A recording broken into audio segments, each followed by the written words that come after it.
So hello everyone, তোমরা সবাই কেমন আছো? আজ হলো একটা ব্লগ এনেছি অনেক দিন পরেই।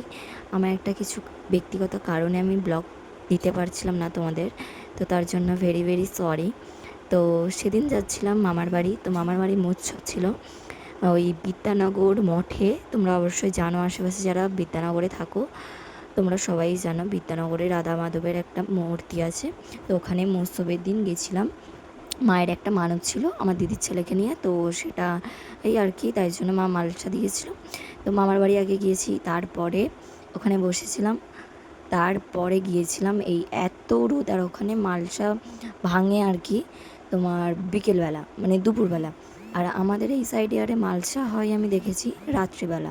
তো এই গরমের মধ্যে একটু রেস্ট নিয়ে তারপরে মামার বাড়ি থেকে গেছিলাম মানে মঠের ধারে আর কি। আর এই স্কুলটা দেখতে পাচ্ছি, এই স্কুলটা কিছুদিন আগে আমরা এইচএস দিতে এসেছিলাম, তো তোমাদেরও দেখিয়ে দিলাম তার জন্য। তখন তার ফোন আনেনি, আর এখন এনেছি তো দেখিয়ে দিলাম। এখানে আমি একা না, আমার দুটো মামিমা, দিদা আর আমার মা আর আমি গেছিলাম সবাই মিলেই। তোমাদের সাথে রাধা মাধবের দর্শন করিয়ে দিলাম কথা বলতে বলতে। তো এখানে নাম হচ্ছিল, দেখলাম বেশ ভালো লাগে আমার।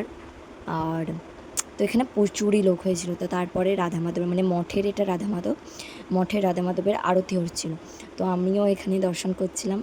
আর পাশে দেখো জগন্নাথ, বলরাম, সুভদ্রা আছে। তো এখানে রথযাত্রাও হয়, তোমরা কিন্তু আসতে পারো এই মেলাতে, খুবই ভালোভাবে মেলাটা হয়।